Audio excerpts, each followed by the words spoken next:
Chapter 5. Arriving on Thursday evening.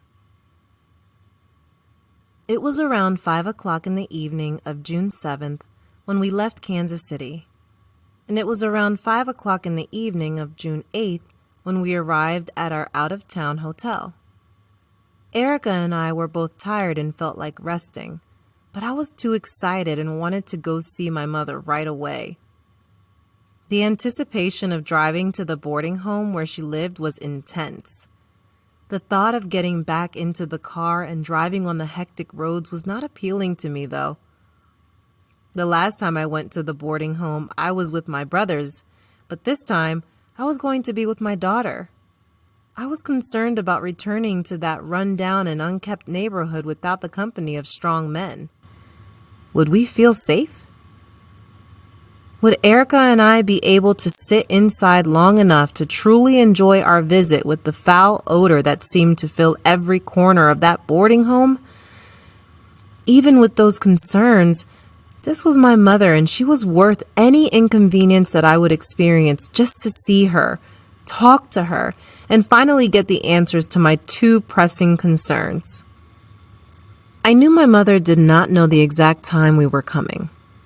I had called the boarding home several times, but either the line stayed busy or no one answered the phone. Therefore, I had no other way of letting my mother know when to expect us. I knew she had been excited about us coming. I just hoped she would be prepared for our visit when we showed up. After we had settled in at the hotel, we freshened up and left to go see my mother. 20 minutes later, my daughter and I entered the building. In my hands, I was clutching the small bag containing all the photos I had so meticulously collected. After taking a moment to adjust to the odor, we headed for the office. We told the worker we were there to see my mother, Geneva. She sent one of the residents to get her. While waiting for Mother to enter the room, I asked, "Is April here?" She is the person who I spoke to on the phone when I finally located my mother after so many years, and I have wished to meet her in person. The worker responded, "I am sorry, she is not here. She will not be back into the office again until next week." Feeling a sense of disappointment, I knew meeting April was not something that was going to happen during this trip. When my mother came to greet us, she had a big smile on her face and seemed very happy to see us. She was carrying a very large black backpack in one of her hands. I immediately remembered that the last time I visited her, she was carrying around 2 plastic grocery bags. By the looks of it, she had graduated to a backpack, and it appeared she was carrying around a lot more stuff now than what she had toted in the bags. I wondered if it was because I had been sending her things, so now she had more belongings to carry around. She told us during our first visit that when she leaves things in her bedroom, other residents steal it. She really enjoyed receiving things from me and my brothers. Although I liked sending her things, I carried some guilt about the fact she had to carry it everywhere she went. I felt sad because the more I sent, the more she had to carry around. It was simply wrong. That was not how things were supposed to be for a person in her state and age. That was yet another thing that sparked my already strong desire to take her out of that place and move her to Kansas City. She would be so much better in a safe facility where she could leave her stuff in her room without the fear of it being stolen. After going in for a great big hug and a kiss on Mother's cheek, I took one tiny step back and looked at the beautiful young lady that had traveled with me. "This is my daughter, Erica, your granddaughter," I said to Geneva with a proud-like excitement. Gleaming, she looked at Erica's face, then looked at my face, as if to see if there was any resemblance. Erica fixed her eyes on Mother's face. "Wow! It is wonderful to finally meet you." "It is nice to meet you too," Mother smiled. "It is amazing how much my mother favors you." They both were smiling. It gave me a feeling of sheer gratefulness to finally have the honor of introducing them. She invited us to sit in the large living room area. The living room featured brown hardwood floors, an old non-functional fireplace, a large television mounted on the wall, 2 long couches, and some chairs. The couches were dirty. The odor was unbearable, yet familiar. It filled the home during our initial reunion visit.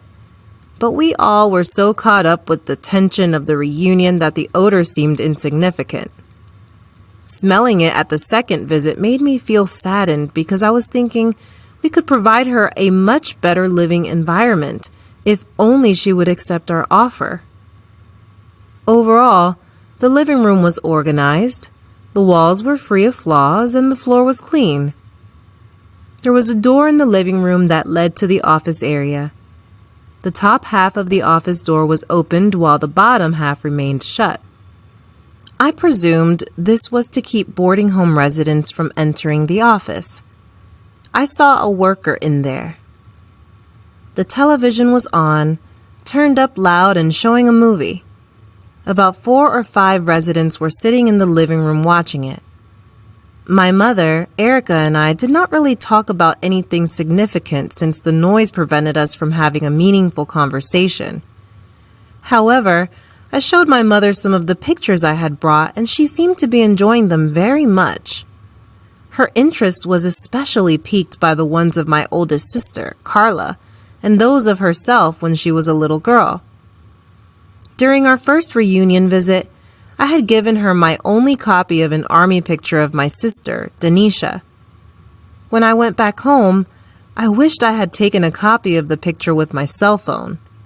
So now that I was in person with my mother again, I asked her if she still had the picture and if it would be possible for me to snap a photo on my mobile phone.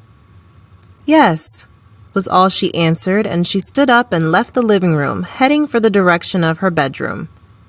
While she was gone, I kept looking towards the direction she went, watching for her return. 5 minutes later, the familiar feeling of abandonment consumed me, and I feared she wouldn't be coming back. Lifting myself off the couch, I went to her room and knocked lightly on the locked door. As I was waiting for her to open, I had an awful feeling, like she was never going to open it. Finally, she opened the door and came out of the room with the picture in hand. I was relieved, as the few moments that I waited outside of the door seemed like an hour. She looked at me as if to wonder why I could not wait. Suddenly, I felt embarrassed for my irrational feelings, but mostly surprised by my reaction. I was wondering what had come over me because normally I would have been able to wait with no problem.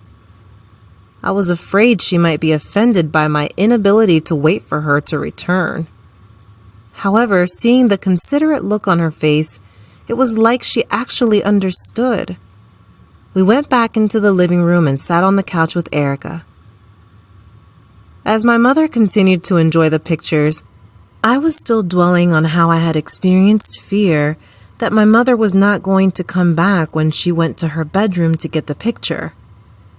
I was wondering if I had reverted back to the 2-year-old abandoned toddler who wanted her mother to come back, but she never returned. I wondered if what I was experiencing was a fear of being abandoned by my mother for a second time. In analyzing the situation, I recalled 3 instances when I was 3 and 4 years old and felt afraid of being abandoned by my grandmother. She babysat me while my father worked after my mother had left. The first instance was when my grandmother took me to her niece's house to leave me while she ran some errands. I refused to go to her niece because I had this notion that if I went to her, my grandmother would walk out and never come back. The second instance was when my grandmother took me to a daycare center to leave me there for a few hours. Once again, the exact same thing happened. I refused to go with the daycare worker for fear of never seeing my grandmother again. The last instance was when grandmother led me to the kindergarten for the first time.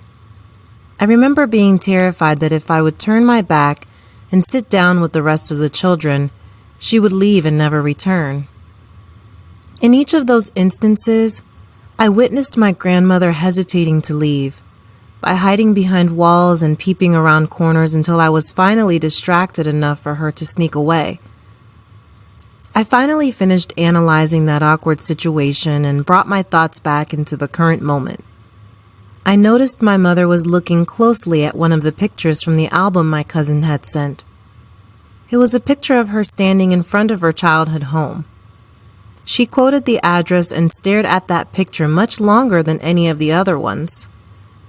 Intrigued by the way she was gazing at the photo, I asked her what it was about that picture that she could not take her eyes off it. "That's me," she said. I felt surprised that of all the pictures I had shown her of herself, she liked that one the most. That one was not a close-up like some of the other ones, nor were her facial features as clear. Nevertheless, that one captured her heart. As she continued to look at the small photo album, she recognized a picture of my grandmother's husband. "That looks like my uncle who raised me," she said. I told her that was him. Then she grinned as she talked about how she used to comb his hair when he had hair. He had a bald head in the picture. Since she was enjoying the pictures in that album more than I expected, I told her she could keep the entire album. My cousin predicted those pictures would jog her memory, and she was right. After the high I was feeling while watching her enjoying herself with those pictures, a calm nervousness engulfed me.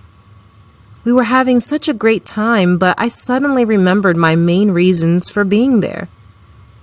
It dawned on me that I was sitting right beside the woman who I needed answers from. I felt like it was now or never. I was thinking that when we took her out to dinner, I would ask her to tell me her story about why she had left. That would be the right way to pursue the issue, since I believed she would be able to talk freely away from the prying ears of her housemates. Therefore, I used this moment to seek her true intentions about moving to Kansas City. I asked her if she had thought any more about moving to live closer to us. She looked over at the office area as if she could not answer because the office workers would be nosy and listen to our conversation. She said, "I can't talk here." I asked her if she wanted to go into another room or outside. I told her I really needed to know and would respect whatever her answer may be. Understanding this, she told me that when she first moved into the boarding home, 15 years ago, it was in way worse condition. She said they had done many nice things to the house, like fixing major holes in the walls and painting. She explained that she was used to being there. Furthermore, she expressed that she did not want to leave at this time. Although I was saddened, I understood how she felt, and most of all, I truly appreciated her honesty. I knew I had a packet full of assisted living information out in the car, but was afraid to show it to her since we obviously would not be bringing her to live in Kansas City anytime soon. My brother Terrence and I had discussed leaving the information with her so she would at least have something tangible to look at and think about. However, my optimism had faded and I felt afraid to mention it to her after she had made her intentions clear. I said nothing about it and let it stay in the car. My daughter and I saw that it was getting dark outside. We had planned on going to a restaurant for dinner before it got too late. I asked my mother if it was okay for us to visit her at the center the next day. She said, "Yes. Nobody has ever visited me there before, but that will be okay." She told us that Friday would be fingernail polish day. We hugged, said our goodbyes, and returned to our hotel. That night, I spoke with Terrence on the phone to get his opinion about whether I should have shown our mother the assisted living information, since she had clearly indicated not wanting to move. He insisted that I should have and instructed me to leave it with her so she could at least have something tangible to contemplate. Since we sacrificed the time and resources to travel all the way there just for the opportunity to try to convince her, we could not give up now. Besides me wanting to talk to her about why she left, the entire purpose of the visit was to try to win her over to bring her to Kansas City. This was our only shot at giving her the information. We knew that once I was back home, it would be impossible to have that type of discussion with her. We had to take advantage of the up-close and personal opportunity that I had with her while I was there. Based on Terrence's counsel, I planned to take the information and talk with her about it when we visited her the next day. We ended our conversation. Erica and I shared our thoughts about how the evening had gone before we retired to our beds for a good night's sleep. As I dozed off that night, I felt like we had a great time with my mother. I truly enjoyed the first day of our visit, and I could not wait to wake up to the second. If you enjoyed this story, please like this video and subscribe to our channel.